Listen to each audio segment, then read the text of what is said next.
मोहतरम शारिक नक्शबंदी साहब, सुहेल जरी साहब, गुड्डू भाई, रियाज भाई, दस्तगीर भाई, सलीम भाई, महरे के ज़िम्मेदार हजरात, इस स्कूल की हेड मिस्ट्रेस मोहतरमा रईसा अयूब खान साहिबा, दूसरे मोहतरमात, इस छोटे से खूबसूरत प्रोग्राम को जिसने मुनाक़िद किया वो मेरे भाई मीर हिदायत अली और हमारे भाई जी, प्यारे बेटी और बेटो, अस्सलाम वालेकुम।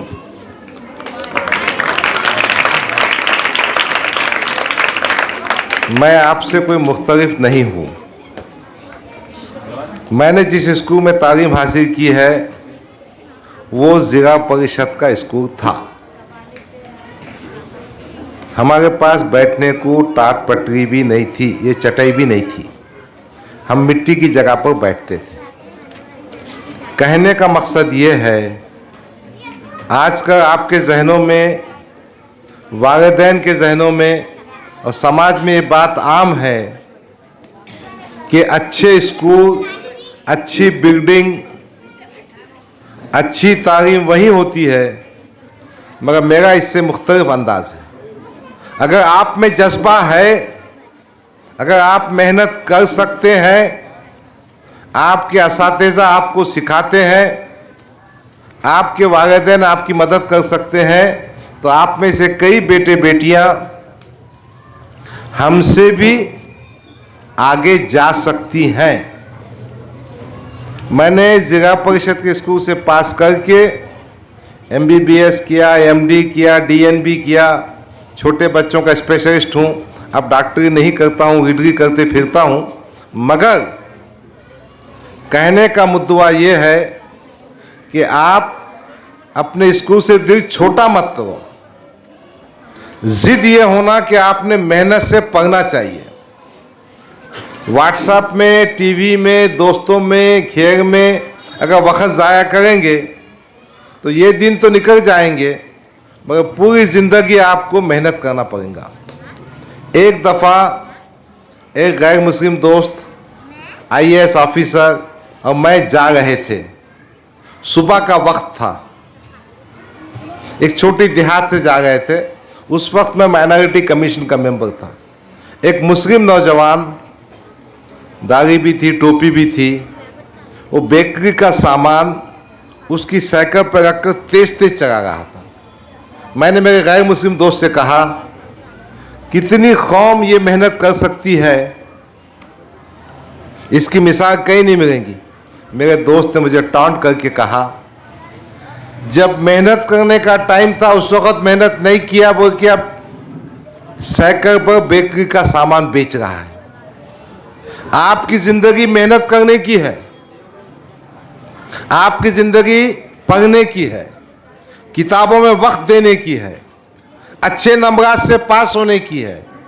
तो ये ज़िंदगी में अगर अच्छी मेहनत करेंगे तो बाद में आपको बर्तन धोने की ज़रूरत नहीं आएगी, कपड़े धोने की ज़रूरत नहीं आएगी, पैसे को मोहताज नहीं रहेंगे। तालीम से खुद एतमादी पैदा होती है। हमारे रईसा बाजी हेड मिस्ट्रेस बन के बैठे हैं और कोई आपके स्कूल में खादिमा भी होगी। दोनों में क्या फ़र्क है? फ़र्क ये है कि रईसा बाजी ने तालीम हासिल की, अपने आप को काबिल बनाया, आज स्कूल के हेड मिस्ट्रेस है, शान से जीते हैं, शान से रहते हैं। तो मेरी हर बेटी और बेटा तालीम हासिल कर कर अपनी ताकत और शान से जिए।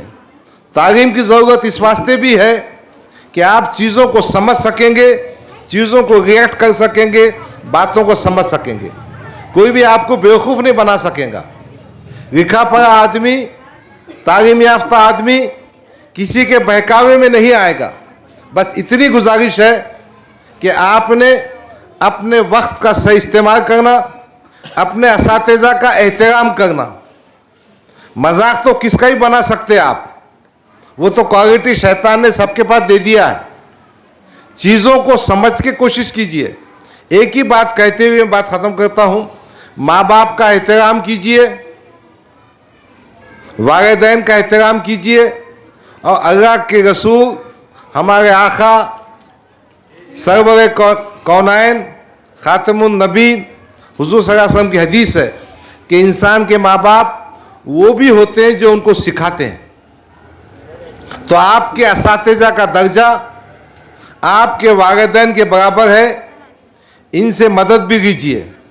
मुझे इस बात की खुशी है कि ये स्कूल मैट्रिक तक पहुंच चुका है। अल्लाह ने चाहा तो इंशाअल्लाह जूनियर कॉलेज में यही होना चाहिए। हमारी बेटी अपने पर्दे के साथ, अपने हिजाब के साथ जूनियर कॉलेज में पढ़े, मेडिकल कॉलेज में पढ़े, इंजीनियरिंग कॉलेज में पढ़े, लॉ फैकल्टी में जाए। बेटियों से बहुत उम्मीद है, मगर मैं समझता हूँ बेटों ने भी तवज्जो करना चाहिए और बच्चों ने भी कंपटीशन में आगे आना चाहिए। मैं इस मौके पर हिदायत भाई को, भाई जी को दिल की गहराइयों से मुबारकबाद पेश करता हूँ कि आइए हम अच्छी रिवायत करेंगे। आप भी अपने घर में अपनी मम्मी से कहिए, मम्मी अपन केक नहीं काटेंगे, पापा अपन केक नहीं काटेंगे। ये हमारी रिवायत नहीं है, हम दूसरों की कॉपी कर रहे हैं। हम दुआ करेंगे, अल्लाह के सामने सिजदा बसुजूद हो जाएंगे। हम हमारे आसपास में कोई गरीब होगा उसको खाना पहुंचाएंगे, हम उसकी खुशी में शरीक होंगे, ताकि अल्लाह हमारी दुनिया में भी कामयाबी कर सके, आखिरत में कामयाबी कर सके। बहरहाल एक बार फिर मैं दिल की गहराइयों से मीर हिदायत अली, उनके भाईजान हिदायत भी से छोटे हैं मगर दिखने को बड़े दिखते हो, तो मैं अब तक कन्फ्यूजन में था कि छोटा कौन है बड़ा कौन है। मगर दोनों भाई अच्छा काम कर रहे हैं माशाअल्लाह, अल्लाह उनको जज़ाए खैर दे। आप बेटियों से बेटों से तवक्को है कि स्कूल को, अपनी तालीम को आगे बढ़ाएं। इस स्कूल के जो असातिज़ा है उनसे भी तवक्को करता हूँ, नेक ख्वाहिशात देता हूँ। उनके ताउन का शुक्रिया, सबका शुक्रिया। खुदा हाफिज़, अस्सलाम वालेकुम। प्यारे बच्चों और यहाँ के स्टाफ, अस्सलाम वालेकुम रहमतुल्लाहि बरकातुहू।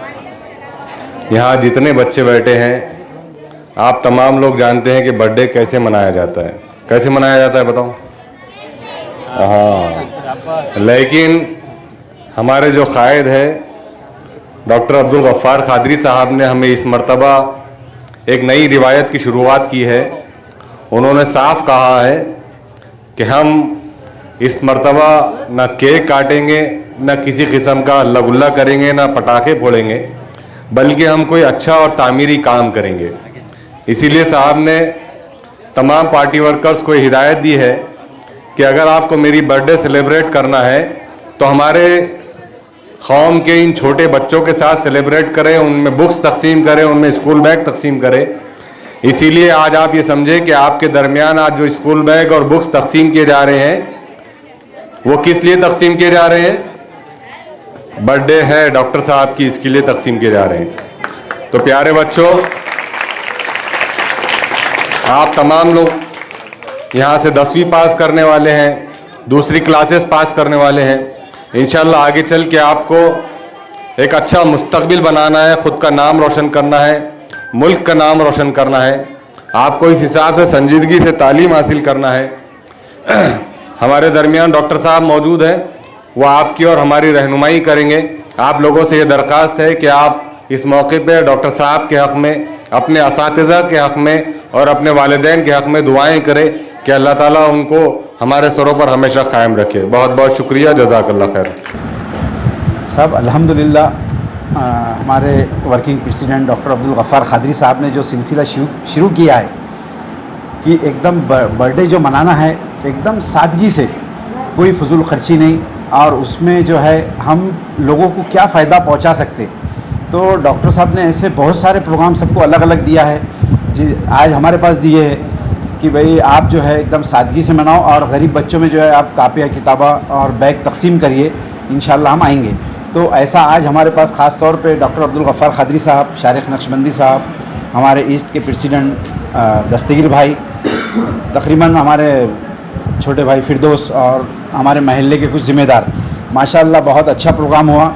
उसके साथ साथ जो है हमने उनको हॉस्पिटल की विज़िट की है, कराए हैं, क्योंकि हॉस्पिटल कैसा हमने बहुत मुश्किल से खोला था, हॉस्पिटल और पैथोलॉजिक लैब, लेकिन कॉरपोरेशन की, महानगर पालिका की लापरवाही, हेल्थ डिपार्टमेंट की, क्योंकि उनको 1-2 बार बोला गया, लेकिन उसके बाद भी अगर नहीं वो करे, उन्होंने सुने नहीं, तो हमने बोले कि भाई आप इनको जो है आंदोलन की शक्ल में जो है इनको टाइट करना पड़ेगा।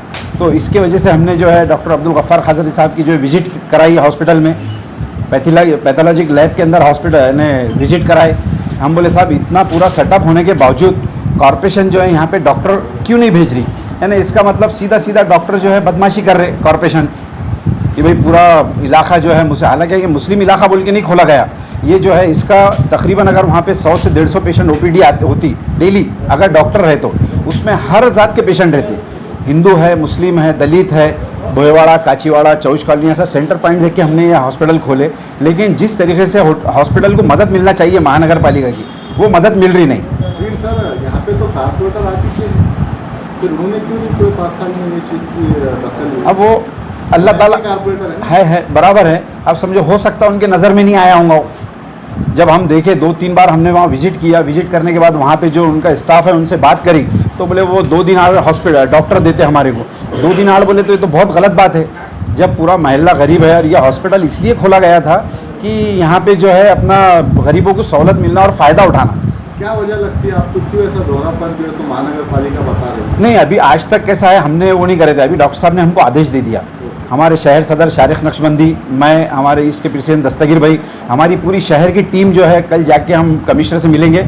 मिलने के बाद कमिश्नर के कान पे डालेंगे कि भाई ये काम है और यहाँ पे डॉक्टर है नहीं। और अगर बोलने के बाद अगर वो समझो हमारा काम 2-4-8 दिन के अंदर अगर परमानेंट डॉक्टर अगर हमको नहीं मिलता है तो उसके बाद फिर लोकशाही पद्धति से हम किस तरीके से घेराव करना है महानगर पालिका का, वो इंशाल्लाह हम बहुत अच्छे तरीके से करेंगे। लगभग कितनी आबादी यहाँ शाह बाजार में है और तुमको क्या लगता है कितनी ज़रूरत यहाँ पे हॉस्पिटल? सब ये हमने हॉस्पिटल और लैब जो खोला था तो हमने तकरीबन 40 से 45 हज़ार की आबादी है ये चेलीपुरा, शाह बाज़ार, भोयवाड़ा, काचीवाड़ा, चौश कॉलोनी, बुक्कलकुड़ा, अशोक नगर, रविंद्र नगर, एकदम सेंटर में। और पूरे मैं जितने नाम ले रहा पूरे लोगों के पूरे पेशेंट वहाँ से आते हैं अपने पास। अब वो पेशेंट आ रहे, अभी हमारा जो बच्चा था शाह बाज़ार का उसने बताया कि भाई डॉक्टर आ रहे नहीं, बराबर सुविधा मिल रही नहीं। पैथोलॉजिक लैब 100 हम जब थे वहाँ पे 2010 से 2015 तक, 2000 हमने 12-13 में जो पैथोलॉजिक लैब खोला तो लैब खोलने में पूरे 100 लोग हम थे, 100 में एक अकेली शाह बाज़ार की पैथोलॉजिक लैब खुली थी। मेरा आखिरी सवाल ये है कि महानगर पालिका के पास में तकरार करते हैं किसी जी, भी एरिया की, जी। मैं सिर्फ मुस्लिम एरिया की बात नहीं करूँगा, उनके पास एक ही जवाब आता है कि हमारे पास डॉक्टरों की कमी है। तो क्या खासदार साहब को बोल के आप ये चीज़ के अंदर कुछ इजाफा करने लगे? नहीं, अभी शारिक भाई ने बोले खासदार साहब से भी बात करेंगे, खासदार साहब से बात करके कमिश्नर को खासदार साहब की बात कराएंगे और उनकी बात होने के बाद जो है हम जाके मुलाकात करके उसके बाद फिर अगर समझो वो नई एक्शन लेते हैं तो फिर हमारा इंशाल्लाह आंदोलन शुरू हो जाएगा। ओके, मतलब अब औरंगाबाद और संभाजी नगर के मुद्दे को साइड में रख के विकास पे नहीं, वो काम तो चालू है, वो काम हमारा चल रहा। अभी जैसा हमारे रियाज भाई उन्होंने बोले कटकट गेट का हॉस्पिटल, तो मैं यहाँ के हॉस्पिटल की बात नहीं करेंगे हम जब करेंगे तो पूरे शहर के जितने हॉस्पिटल्स हैं महानगर पालिका के हम उसकी बात करेंगे। हम जब पूरी टीम जाएंगी तो हम पूरे हॉस्पिटल की बात करेंगे। बहुत सारे एरियो में तो हॉस्पिटल बंद हो चुके हैं और आप अगर सर्वे करेंगे औरंगाबाद शहर और सिर्फ मुस्लिम एरियो में जो हॉस्पिटल को वहाँ पे अलबत्ता दरवाजे टूटे हुए हैं, अंदर कुत्ते जाते हैं, वहाँ पे गलीजी होती है। तो क्या महानगर पालिका को ये चीज़ नज़र नहीं आती और एमआईएम विकास के नाम पर चुन के आई है तो एमआईएम ने 5 साल में ये चीज़ की दखल क्यों नहीं दी? अब वो ठीक है, अभी इंशाल्लाह अल्लाह ने चाहा डोर हमारे हाथ में दिए, शहर सदर हमारे शारिक नक्शबंदी और हमारी पूरी टीम, हमारे खासदार इम्तियाज़ जलील साहब, डॉक्टर अब्दुल गफ़ार खादरी साहब हमारे सरपरस्ती है। इंशाअल्लाह अल्लाह ने चाहा तो इनकी हमारी सरपरस्ती के अंदर हम जो है बिल्कुल ऐसा काम करके बताएंगे। और अल्हम्दुलिल्लाह अल्लाह ने ये स्कूल भी जो हमने जब हमको 2005 में जब हम आए तो 2008-9 में हमने इसको हाई स्कूल का दर्जा दिए। भापकर साहब थे जब, भापकर साहब ने हाई स्कूल ऐसे 7-8 स्कूल खोले जिसमें हमारा हमने शाह बाज़ार भी एक स्कूल लिए थे। अल्हम्दुलिल्लाह पहले साल जो बच्चे पास हुए 96%, 94%, 90%, ऐसा 5 से 6 बच्चे पास हुए और बाद में 80 अबव आए थे। तो भापकर साहब ने 3 बच्चों को 50-50 हज़ार रुपये इनाम दिया था।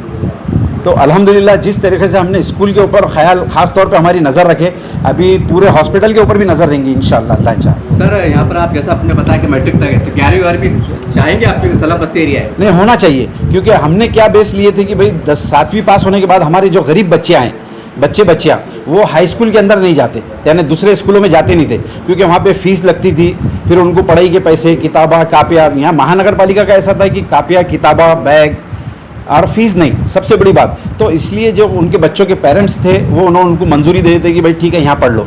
तो अल्हम्दुलिल्लाह उसका रिज़ल्ट हमको मिल गया, 7वीं से हमने 10वीं तक करे। इंशाअल्लाह आपने बहुत अच्छा डॉक्टर साहब के सामने भी जो है लेके आए प्रपोजल ये कि भाई जूनियर कॉलेज होना चाहिए 10वीं और 11वीं 12वीं। तो अल्हम्दुलिल्लाह उसके ऊपर अभी जो है तो हम काम शुरू करेंगे। सर का आखिरी सवाल हमारा ये है कि महानगर पालिका से योजनाएं चलाई जाती है कि बच्चों को रोजगार मिले टेक्निकल कोर्सेज से, तो ये स्कूलों में ऐसे कोर्सेज आती नहीं, सब हम लोग कभी देखा नहीं। नहीं, स्कूलों के अंदर कैसा है, 3 महीने के 6 महीने कोर्सेज आते हैं हाँ आते। इसमें ITI के अंदर जो है जाके वहाँ उनको बोले कभी तो वो आके अपने स्कूल के अंदर वो करते। लेकिन उसके लिए कैसा है कि हाई स्कूल के अंदर पहले हमको बच्चे तैयार करना पड़ेगा।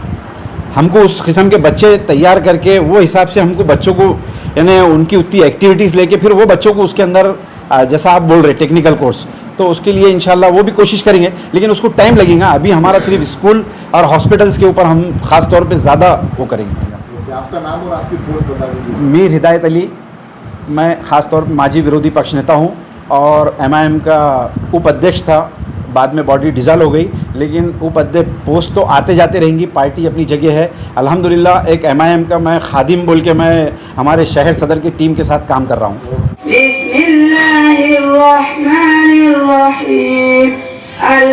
इक़रा बिस्मि रब्बिकल्लज़ी खलक़ खलक़ल इंसाना मिन अलक़ इक़रा व रब्बुकल अकरम